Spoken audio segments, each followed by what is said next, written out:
The dictionary definition of anxiety is a feeling of worry, nervousness, or unease about something with an uncertain outcome. That's one way of looking at it. But the experience of anxiety is not as easy to put into words. The racing heart, the racing thoughts, and it's different for everyone. But there is one similarity. Most people that suffer due to anxiety would like to stop suffering. The Anxiety Beat It and Regain Peace course is an online 12-week program. Material is sent out each week, which can be covered at any time, at any pace, from any online device, at any chosen place. It is a course of empirically proven techniques that help overcome anxiety. There is also the option to join an exclusive Facebook group so that experiences can be shared with others who are taking the same journey. And the end result? A life with less anxiety and more freedom.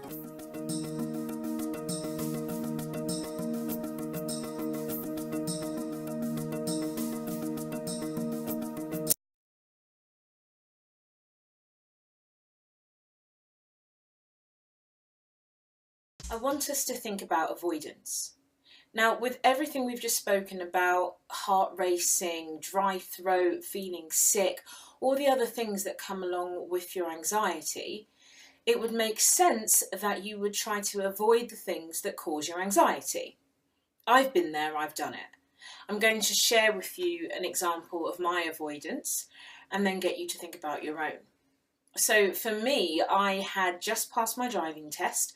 I was happy to be driving around in my car. I bought myself a manual car, and it was the freedom of being on the road. I was loving it. But one day there was some traffic and I was going over a hill, just a little hill over a canal, and I had to stop. Absolutely fine. But when I went to drive off again, I stalled the car. The engine cut out. So I'm like, oh, okay, what do I do here? And I started to worry about all the awful things that could happen. My stomach started to go, that sicky feeling that I have. I managed to then drive off fine the second attempt. But after that, my avoidance was hills. Now, I was a new driver, so I was using a sat-nav, just driving anywhere all the time. When I could, when I knew that there was a hill coming up, I would avoid it. But what that meant was following the sat-nav, going to places that I'd never been to before. If there was a hill, oh, my anxiety skyrocketed. It was like, oh no, there's a hill, oh, and it was just, oh, it was horrible. It was just terrible for me. So I was avoiding these hills because I didn't want to feel anxious, but they were unavoidable. So every time I got to a hill, I was very, very anxious. Okay, we've spoken about this kind of 0 to 10, and it was up this end of things for my anxiety. So now I want you to think about the things that you avoid. And it doesn't necessarily have to be a similar sort of situation, because there are a number of things that can be avoided to avoid anxiety. So for me, it was hills. But for you, maybe it's a person. Maybe that person makes you feel anxious. They make you feel threatened. Maybe it's a topic of conversation. Maybe that's what you're avoiding. Maybe you're avoiding doing a piece of work or having to deal with something, so you're procrastinating, you're avoiding it because you don't like the way that it makes you feel. There can be so many things that we avoid. And they don't always have to be things that we can see, external things. They can be internal things as well. It might be a memory that you're avoiding conjuring up. It might be a thought about yourself or a situation that you're avoiding. All of these things can cause us anxiety. And it's important for us to be aware of what it is that we're doing in our behaviour to try to avoid our anxiety. So what I want you to do now in your notebook is just to note down any things that you avoid, anything at all. There could be a number of things. I want you to really just stop and really think about all of the things that you avoid because of your anxiety. And we'll be using those a bit later on. Firstly, the vicious cycle of anxiety begins with a situation. This is then swiftly followed by thoughts about that situation. Now, if the thoughts encapsulate an expectation for some kind of future threat, then this moves on to experiencing the feeling of anxiety. And with that, as we now know, comes along a lot of bodily physical sensations such as dry throat, sweaty palms, heart racing, difficulty breathing, and lots of others. Then, as a result of the anxiety, we move on to engaging in some kind of avoidant behaviour. By engaging in these behaviours, we get some benefits, but these are just short-term benefits. So the next time we're in the same or a similar situation, we'll have the same thoughts, we'll have the same anxiety response, we'll engage in the same behaviours to get that short-term benefit relief, and then we'll have the same thoughts in a similar situation, which brings along anxiety, and you can see where I'm going with this. Now, as I've mentioned already in this course, sometimes it's difficult to understand what our thinking is in our anxiety situations. It just feels as though we're in a certain situation and we feel the physical sensations and everything that comes with our anxiety, and we haven't really been thinking about anything at all. So how does this happen? Now, hopefully, looking at the vicious cycle of anxiety, it gives you a bit of a clue as to how our anxiety can become habitualized. Now, if you think that the very first time you were in this anxiety-provoking situation, you thought a certain way about it, that led to your anxiety and physical sensations, and then you did something to try to help yourself with that situation, to avoid something maybe. You gained your short-term relief, and the next time that situation comes back again, you're thinking the exact same because you haven't been able to challenge your thinking about that. Nothing else has happened to make you think another way. So the cycle continues as we saw in the previous videos.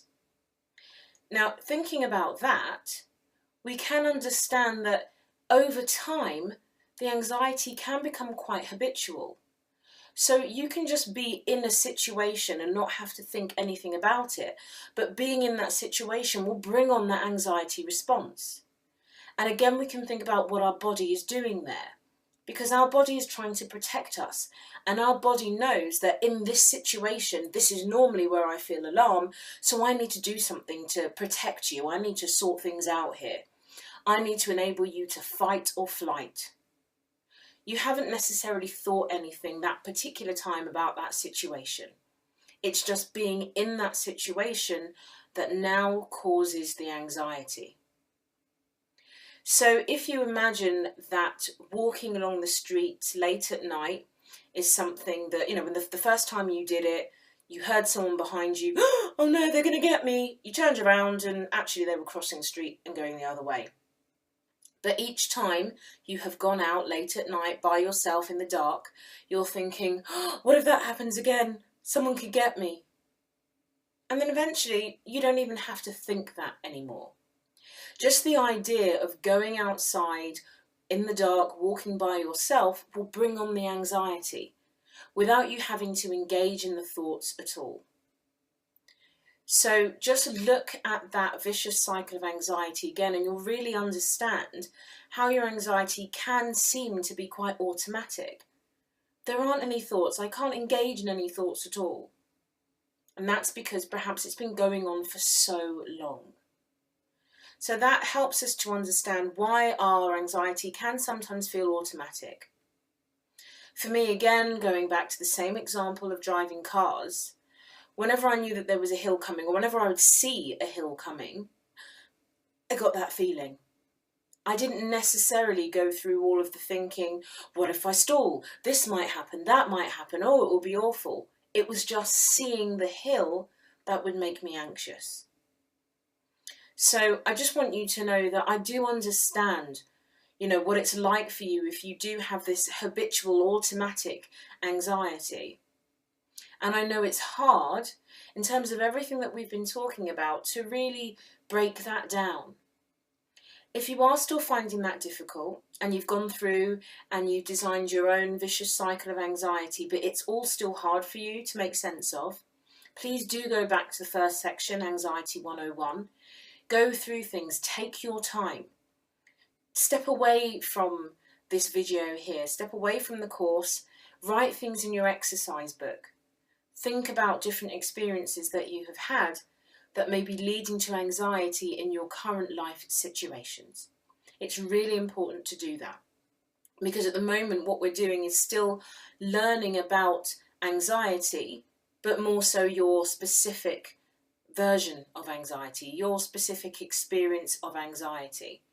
So moving from the general into the specific, we really do need to make sure that you have the information that you can use to move on. I'm now going to give you a simple anxiety equation.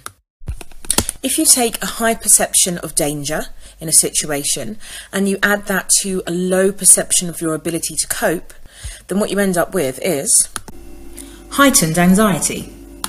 By increasing your perception of your ability to cope and lowering the sense of danger, you should find that that lowers your anxiety too. I did say that I would teach you a way to manage the physical symptoms that occur when you're feeling anxious. And so what I want us to do now is to go through a technique called belly breathing.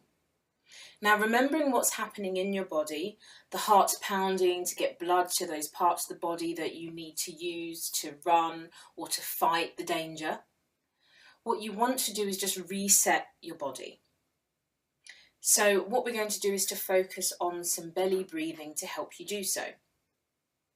Now, in terms of breathing, we all breathe. It's something that we do all the time, automatically. But the first thing to do is to ensure that you are breathing correctly. Might sound a bit strange, but bear with me. I want you first of all to just take a deep breath in.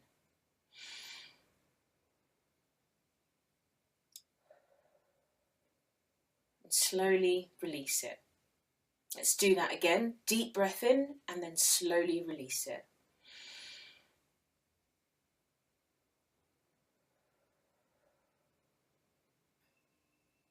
Now this time I want you to do that again with your hand on your belly. Deep breath in.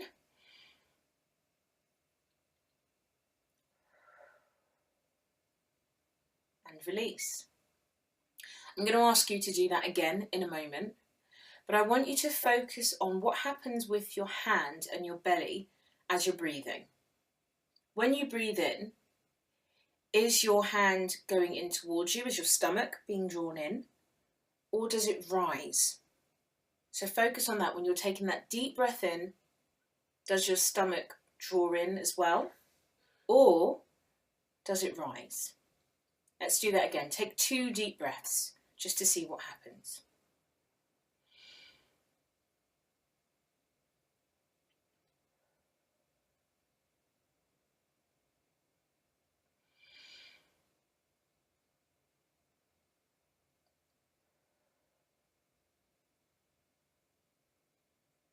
Now, if you are breathing correctly, what should happen is when you take that deep breath in, your stomach should rise. So you're filling your diaphragm with air, filling your belly with air. And then as you breathe out, it should deflate. The reason that people sometimes hyperventilate when they're feeling anxious is because as they're trying to breathe in, they're sucking the belly in as well. And you're not really allowing yourself to get all of the air that you need to breathe. So that's why you end up with shortness of breath. That's why you end up hyperventilating and it's difficult to breathe.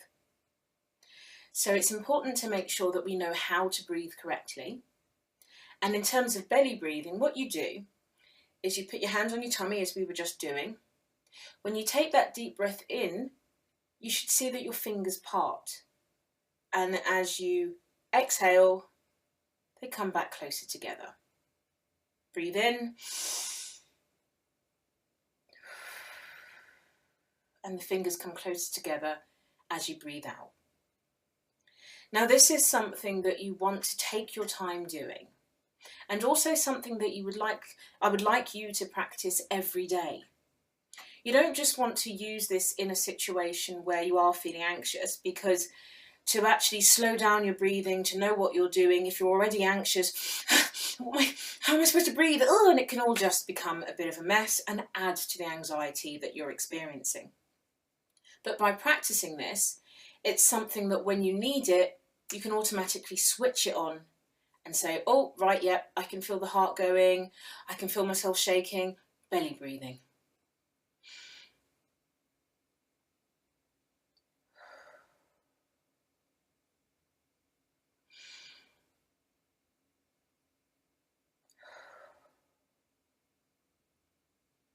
Now, in terms of time, what you want to do is to breathe in for a shorter time than you're breathing out. So you might want to breathe in for a count of 5 seconds, a nice slow count, and then breathe out for 8. Now, the reason that I'm not actually doing this with you is that everyone will have their own count and will have a method, a way that actually feels comfortable for them. But we now know what it is that we need to be doing. We need to be breathing in, filling our stomach, our tummy, our belly, our diaphragm with air, and then breathing out, and it deflates. You can imagine that there is a balloon inside of your tummy, and as you breathe in, the balloon is filled with air, and as you breathe out, the balloon deflates.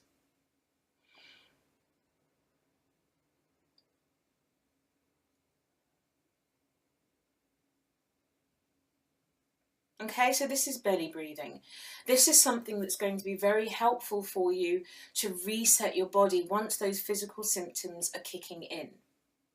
Whatever's going on for you, if it is the difficulty in breathing, if it's the heart palpitations that you're feeling, if it's the shaking, remember where all of this is coming from. Remember why this is happening. Your body's registered alarm and is trying to protect you.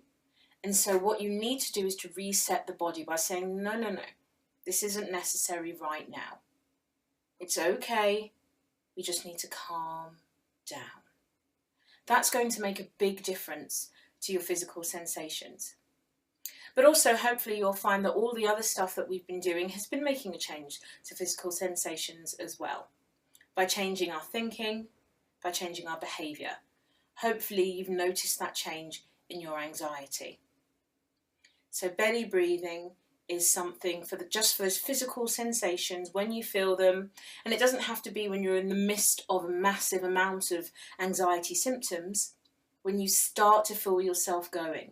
So for me, as I said, my anxiety represents itself physically in terms of butterflies in the stomach, just an unease, sickness in the stomach. As soon as I feel that, I do some deep breathing, and that normally helps just to reset things for me.